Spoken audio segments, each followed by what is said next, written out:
Bismillahirrahmanirrahim. Assalamualaikum warahmatullahi wabarakatuh. Jumpa di program Reconnecting with Quran bersama Muamalah Muslimah. Kali ini kita akan bahas surat At-Taubah, surat yang kalau dibaca tidak boleh mengucapkan Bismillahirrahmanirrahim. Surah At-Taubah ada beberapa nama lain, yaitu Bara'ah yang artinya berlepas diri, Al-Muqashikosh ya, yang berarti pengobat gitu ya, Al-Fadihah yang berarti penyingkap aib, Al-Mubatsirat yang berarti penebar, Al-Buhus yang berarti penelitian, dan Al-Mudamdimah yang berarti pembinasaan. Dinamakan At-Taubah karena di dalam surat ini banyak disebut seruan untuk bertaubat kepada Allah Subhanahu wa taala, perintah bertaubat, anjuran bertaubat, bahwa taubat lebih dicintai Allah Subhanahu wa taala daripada mengazab hamba-hambanya. Sehingga Allah Subhanahu wa taala senantiasa menunggu taubat kita dan kembalinya kita kepada Allah Subhanahu wa taala. Yang kedua dinamakan Bara'ah karena surah ini dimulai dengan berlepas diri terhadap orang-orang musyrik. Dinamakan Al-Muqashishah ya, atau pemurni.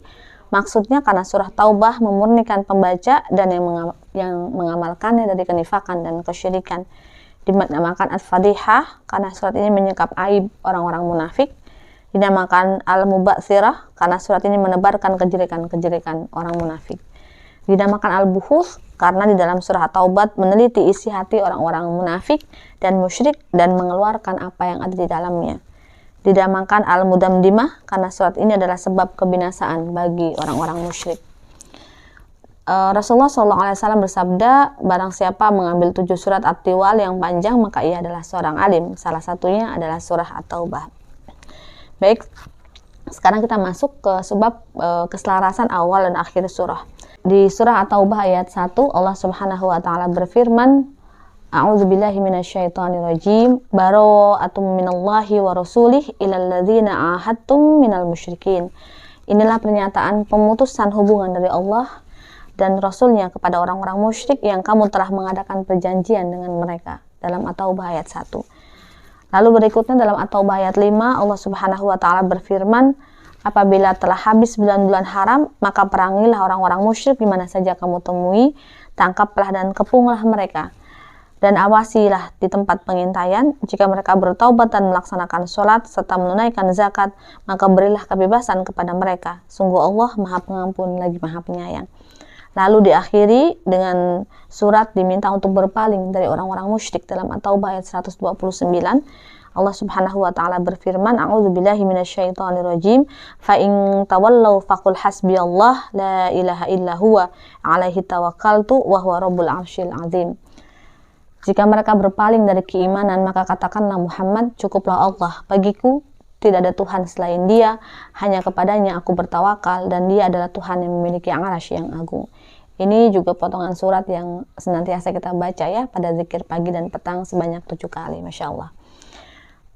Tema-tema lain di surat At-Taubah selain tema utama bara'atul minal musyrikin ya, berlepas diri dari orang-orang musyrik, dan juga pembukaan pintu taubat bagi manusia jika mereka ingin kembali dan bertaubat kepada Allah Subhanahu wa taala. Sementara di ayat-ayat lain di dalam surah 7 ayat 7, 4 dan 7 ada ayat yang membahas tentang menepati perjanjian di antara kita dengan mereka. Di ayat 6 menyeru mereka kepada kebenaran, maksudnya adalah orang-orang musyrik ini. Di ayat 12 sampai 14 memerangi para pembangkang dari mereka, yaitu orang-orang yang menghalangi jalan Allah. Jadi ini semua berhubungan dengan hubungan kaum muslimin dengan orang-orang musyrik ya. Dan di ayat 29 serta 129 kita tidak boleh memerangi orang yang tunduk kepada kaum muslimin meskipun ia belum beriman, dan menahan diri dari memerangi mereka.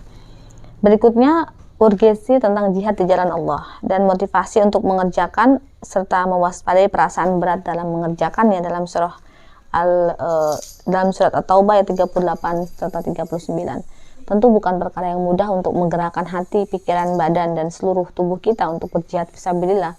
Tapi kalau keimanan sudah kuat menggumpal karena Allah Subhanahu wa taala, maka rasa berat itu dapat kita hilangkan dan kuasai, begitu ya. Juga ada pembahasan tentang dosa perbuatan nifak dan orang-orang munafik dengan membongkar perangai buruk dan tipu daya mereka. Juga menjelaskan penyaluran pembayaran zakat yang merupakan salah satu sumber penopang bagi jihad fisabilillah dalam ayat 60. serta janji setia kepada Allah untuk mewujudkan maksud dan tujuan khilafah, yaitu meninggikan agamanya, di surah At-Taubah ayat 111. Kita masuk ke intisari surah At-Taubah dalam urutan mushaf. Surah ini disebutkan setelah surah Al-Anfal ya, yang sebelumnya kita bahas, atau surah tentang perang Badar. Padahal waktu turunnya justru pasca perang Tabuk begitu ya. Hal ini agar pembaca merenungkan perbedaan antara kedua peperangan tersebut dan merenungkan sebab-sebab kemenangannya. Masya Allah ya. Meskipun surah ini dipenuhi dengan teguran dan ancaman keras kepada orang-orang kafir dan munafik, tetapi Allah Subhanahu wa Ta'ala tidak pernah menutup pintu taubat bagi mereka jika mereka memang ingin kembali. Kata At-Taubah dan turunannya terdapat sebanyak 17, dicantumkan sebanyak 17 kali di dalam surah ini, hingga menjadi salah satu surah yang paling banyak mengandung lafal taubat dalam Al-Quran. Surah ini juga membuka pintu taubat bagi manusia seluruhnya melalui ayat-ayatnya. Taubat bagi orang musyrik di ayat 5, 10, 11, dan 15. Taubat bagi orang-orang beriman dan lemah di ayat 24 dan 27. Taubat karena tidak bertawakal kepada Allah di ayat 27. Taubat bagi orang-orang munafik dan murtad di ayat 74. Taubat bagi orang-orang yang terombang-ambing dalam keraguan di ayat 102. Penerimaan taubat Nabi dan para sahabatnya yang mulia di ayat 117, dan taubat orang-orang yang tidak ikut berperang di ayat 118. Dan surah At-Taubah adalah surah terakhir yang diturunkan kepada Nabi Muhammad secara sempurna pada Haji Wada. Insya Allah ya.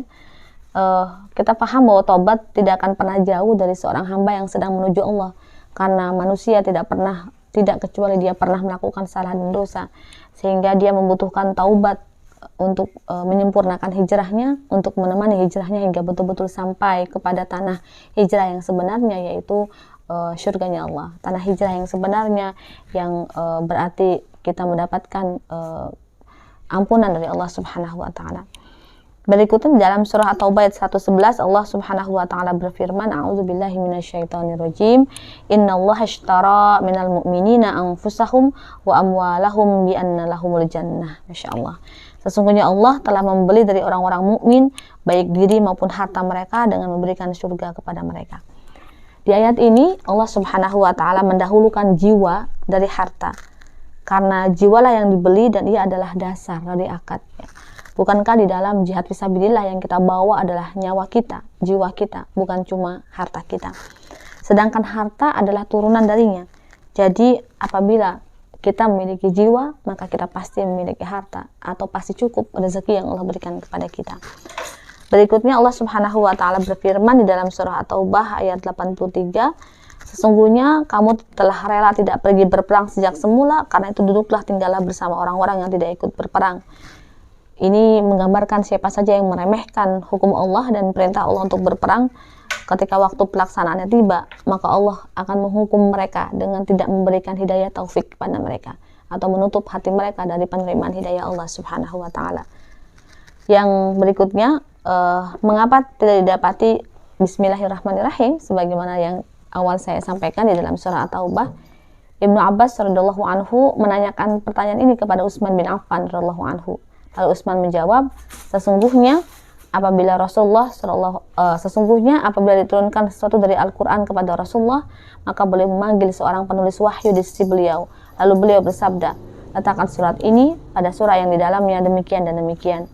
Surah Al-Anfal adalah di antara surah yang pertama turun di Madinah, sedangkan surah Al-Baro'ah atau At-Taubah adalah di antara surah yang turun terakhir di Madinah. Kisah surah Al-Baro'ah serupa dengan kisah Al-Anfal. Rasulullah SAW meninggal dunia dan beliau tidak menjelaskan kepada kami bahwa surah Al-Baro'ah adalah bagian dari surah Al-Anfal, dan aku menyangka bahwa surah Al-Baro'ah adalah bagian dari surah Al-Anfal. Berangkat dari sanalah kemudian kedua surah ini tidak diiringi atau dituliskan ucapan Bismillahirrahmanirrahim di antara keduanya. Demikian istihad Utsman bin Affan. Demikian telaah kita ya, tadabbur awal tentang surah At-Taubah. Semoga bisa menjadi pelajaran dan mengambil manfaat darinya sehingga kita bisa mendapatkan petunjuk Allah Subhanahu wa Ta'ala. Sampai jumpa di surah berikutnya. Assalamualaikum warahmatullahi wabarakatuh.